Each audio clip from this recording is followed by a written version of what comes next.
Le projet de téléphérique est prioritaire dans la mise en place de parcs solaires selon Andjadwin, une décision qui se heurte à la réalité de la situation énergétique de Madagascar, marquée par des coupures d'électricité fréquentes.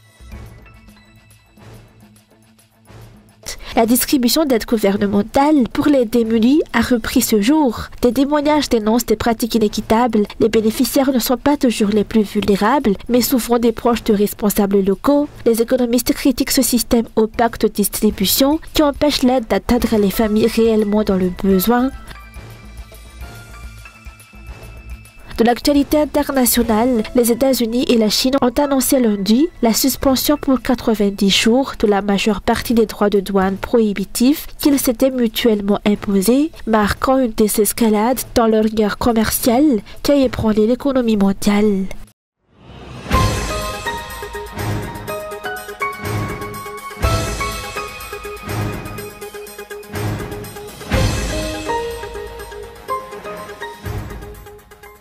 Le projet téléphérique ou transport par câble est mis en avant comme priorité pour le développement du parc solaire, selon la déclaration d'Andjadwin. Toutefois, la situation énergétique de Madagascar demeure préoccupante. Les coupures d'électricité fréquentes touchent non seulement à Tananarive, mais l'ensemble du pays. Et de nombreuses entreprises subissent des pertes considérables, notamment celles dans le secteur hospitalier. Pourtant, la priorité va être donnée au téléphérique, un projet qui se veut innovant pour résoudre les problèmes de transport urbain et de congestion de la capitale.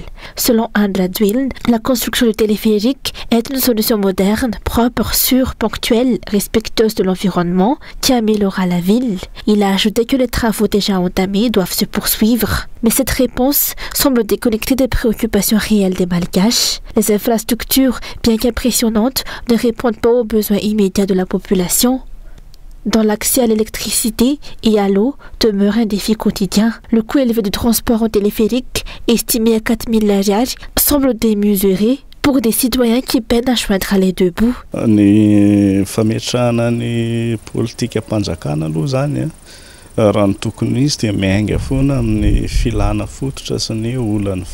Normalement, la politique publique devrait être fondée sur les besoins de la population.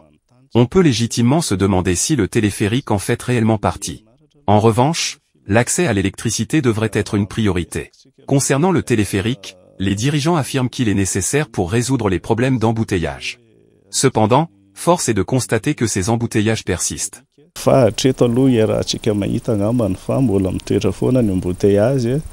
Un prêt de 152 millions d'euros a été accordé par la France en 2021 pour financer la construction du téléphérique. Si des sommes aussi conséquentes ont été empruntées, la priorité aurait dû être donnée à des projets sociaux pour répondre aux besoins urgents de la population.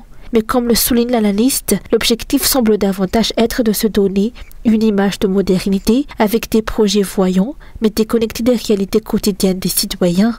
Madagascar reste le seul pays où des candidats aux examens d'État ont passé leurs épreuves dans le noir. Les examens nationaux de CEP approchent et les enfants devront-ils encore se munir de bougies pour les passer? Le manque de transparence autour de ces projets soulève des interrogations. Le manque d'énergie et les coupures régulières d'électricité ne devraient pas être une fatalité pour un pays comme Madagascar qui dispose de ressources naturelles importantes pour produire de l'électricité. Mais les autorités peinent à les exploiter efficacement.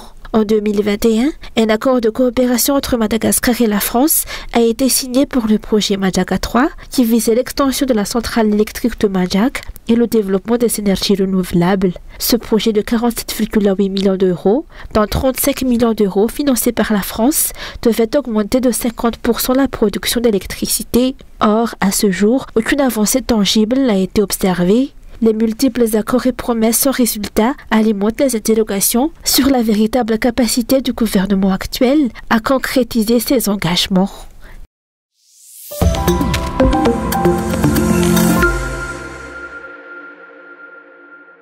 La société civile, interrogée ce jour, affirme ne pas savoir si des permis ou des études d'impact environnemental et social ont été réalisés à ce jour pour le projet du lac Arive. Une opacité entoure les projets présidentiels. Aucune information n'a été communiquée sur ce point, alors que ces documents, s'il existe, auraient dû être rendus publics par souci de transparence. L'Office national de l'environnement, sollicité ce matin par une équipe de Cool TV FM, n'a fourni aucune explication Quant à l'existence ou non des dits permis et études, pourtant, les projets présidentiels devraient être exemplaires en matière de transparence et de gouvernance, notamment sur les volets administratifs, financiers et environnementaux. Or, à l'instar de l'autoroute, de Tanamassouadj ou encore du lac qui arrive, les informations essentielles manquent et laissent place à une inquiétante opacité. Les projets présidentiels, les projets présidentiels semblent se placer au-dessus des lois. Pourtant, plusieurs conditions réglementaires qui doivent être respectées, notamment en matière d'études d'impact, de transparence et de concertation ne sont pas remplies. La priorité des autorités semble aujourd'hui orientée vers des chantiers d'image, comme le téléphérique ou le lac Yariv, destinés à impressionner les visiteurs attendus pour le sommet de la SADC, plutôt que de répondre aux véritables besoins de la population.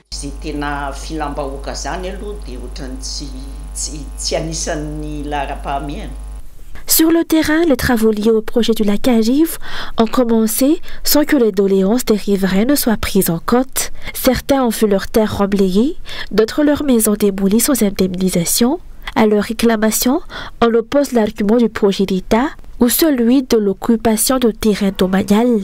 Le 16 avril dernier, le décret Messier a été mis à jour avec l'annonce du ministère de l'Environnement et du Développement durable, selon laquelle ce décret sera appliqué à tout projet nécessitant une étude environnementale. Mais plusieurs jours après, ce décret a-t-il été appliqué au projet du lac Yariv, lancé officiellement par le président le 9 mai dernier, ou bien l'État reste-t-il une fois encore le premier à ne pas respecter ses propres engagements?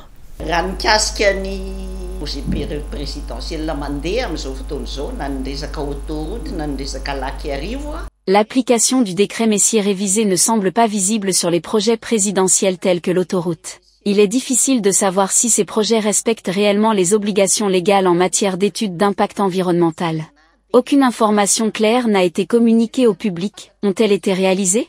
Et si oui, pourquoi ne pas les rendre accessibles au public?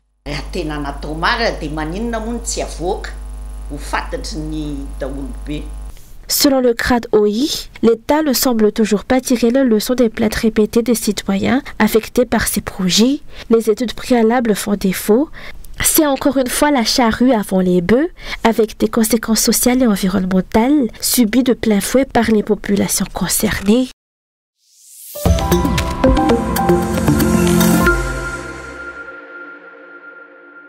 La distribution de vivres et d'aides gouvernementales a repris ce jour, comme à Doutapirak, où plusieurs milliers de foyers ont été ciblés. Au total, plus de 7200 ménages des 1er, 2e et 4e arrondissements ont reçu un sac de riz, 1 kilo de sucre, 1 litre d'huile, un savon ainsi que des fournitures scolaires. Mais derrière ces chiffres, des voix s'élèvent. Selon de nombreux témoignages, une grande partie des bénéficiaires ne seraient pas les plus vulnérables, mais plutôt des proches de responsables locaux, des pratiques jugées inéquitables et dénoncées comme étant contre-productives par certains économistes qui estiment que cette politique d'assistance ne permet pas de lutter efficacement contre la pauvreté. En cause, un système de distribution de tickets opaques réalisé de porte à porte et qui laisse de côté de nombreuses familles, pourtant informées mais exclues, faute de sésame. Résultat, l'aide peine à atteindre ceux qui en ont réellement besoin.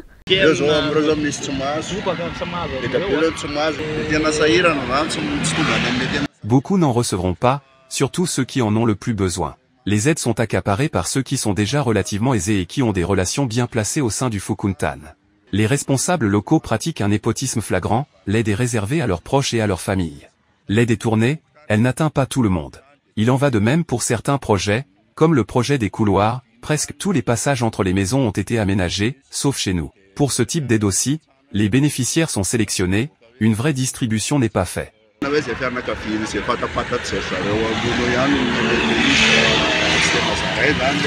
Selon les explications, ces aides visent à soutenir les foyers dans l'éducation de leurs enfants, à se relever économiquement et à venir en aide aux plus démunis. La distribution d'aides se poursuivra chaque semaine et couvrira toutes les circonscriptions d'Adalalajiv.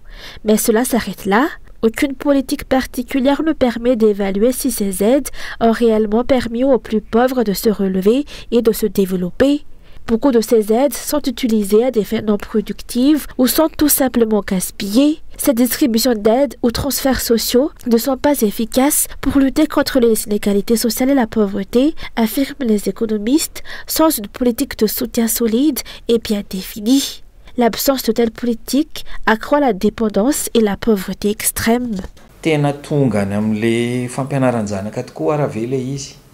Tena mampidi-bola tokoa raha ve le izy. Les aides servent-elles réellement à la scolarisation, à générer des revenus, à sortir durablement les plus démunis de la précarité? Dans le contexte actuel de flambée des prix, il y a un vrai risque que ces aides soient utilisées uniquement pour répondre aux besoins essentiels immédiats, se nourrir, se soigner sans permettre une réelle évolution des foyers bénéficiaires. Ces aides agissent comme un antidouleur, elles soulagent à court terme, mais à long terme, 5 ans sous antidouleur peuvent conduire à un cancer social bien plus grave. Il est urgent de repenser un plan durable, capable de véritablement accompagner les familles vers l'autonomie, pour qu'elles ne restent pas prisonnières du statut de démunis.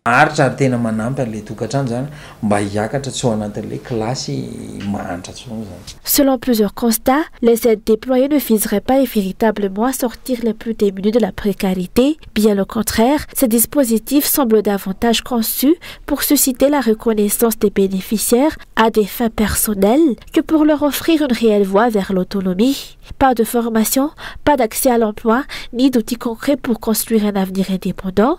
Les bénéficiaires restent prisonniers d'un système d'assistanat qui perpétue leur dépendance. Une stratégie de maintien dans la pauvreté, dénoncée régulièrement par les économistes, qui peinent à croire que ces dons puissent à eux seuls changer durablement leurs conditions. Somary manahirana ihany ny teny hoe manampy an'le olona le izy.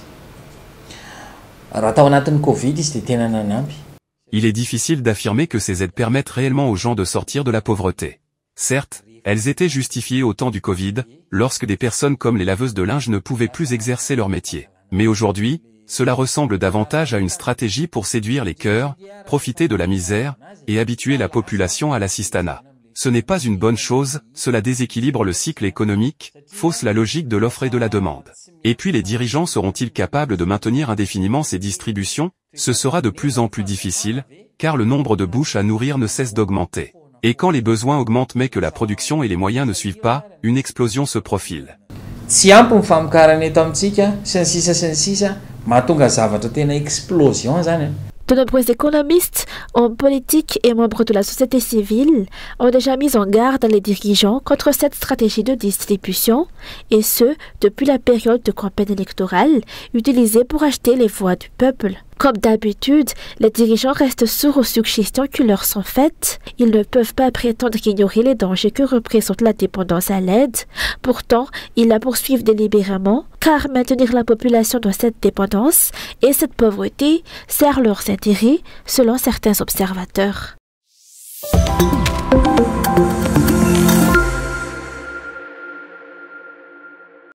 Le taux d'exportation des principales cultures d'exportation a diminué au cours des 3 premiers mois de cette année, d'après les chiffres publiés par la Banque centrale de Madagascar. On note une baisse de 11,9% concernant la vanille, le girofle, ainsi que les exportations issues des entreprises franches. Dans le secteur de la vanille, l'une des causes évoquées est l'accumulation de stocks à l'étranger, estimée à 1000 tonnes, pour lesquelles il n'existe actuellement aucun acheteur. Ce blocage freine l'écoulement des nouvelles productions. Pourtant, en 2018, Anjadzuela promettait de tripler les prix de ce produit phare. 7 ans plus tard, non seulement cette promesse n'a pas été tenue, mais la valeur de la vanille est tombée bien en deçà de celle de 2018. Ce produit de prestige, souvent surnommé or noir, est reconnu dans le monde entier, se vend aujourd'hui au prix des légumes. Malgré l'intervention de l'État et la mise en place d'un plafonnement des prix, l'un des problèmes majeurs qui contraignent toujours le secteur reste l'attribution opaque des agréments aux exportateurs. La grande majorité des bénéficiaires sont des individus proches du pouvoir ou ayant versé des pots de vin, alors que des opérateurs historiques présents sur le marché depuis plusieurs décennies se sont vus écartés par les autorités compétentes. Depuis plus de 6 ans, les producteurs de vanille luttent pour leur survie dans l'indifférence générale et sans solution durable en vue.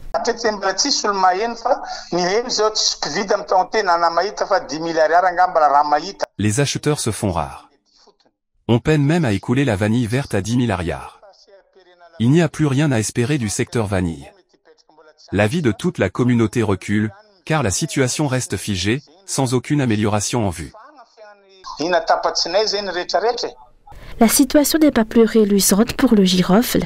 Toujours selon le rapport de la Banque centrale de Madagascar, les exportations ont chuté de 48% entre janvier et mars 2025. En cause, une mauvaise anticipation des effets du changement climatique qui a entraîné la destruction massive des récoltes.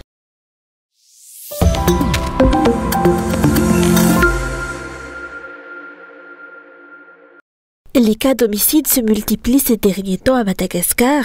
À peine 2 semaines après le meurtre de Trisha, une adolescente de 17 ans, un nouveau drame a frappé le quartier des 67 hectares le week-end dernier. Raissa, une fillette de 8 ans, a été retrouvée sans vie, son corps abandonné dans une dalle, dissimulé dans un sac. Selon sa famille, elle aurait été jetée du haut d'une dalle, nue. Sur les lieux, un mot manuscrit retrouvé par les voisins laisse penser à un acte de vengeance. Ces crimes d'une violence extrême ciblant des enfants interrogent. Pour les sociologues, cela traduit une société en détresse. Les enfants sont ce qu'il y a de plus précieux pour les Malgaches. En s'en prenant à eux, les auteurs cherchent à blesser au plus profond les familles. La recrudescence de ces actes macabres révèle aussi une faille dans la protection des citoyens. La sécurité n'est plus assurée. Ce dernier pointe également la montée de la toxicomanie, la misère extrême et l'effondrement des repères sociaux comme cause structurelle de cette violence.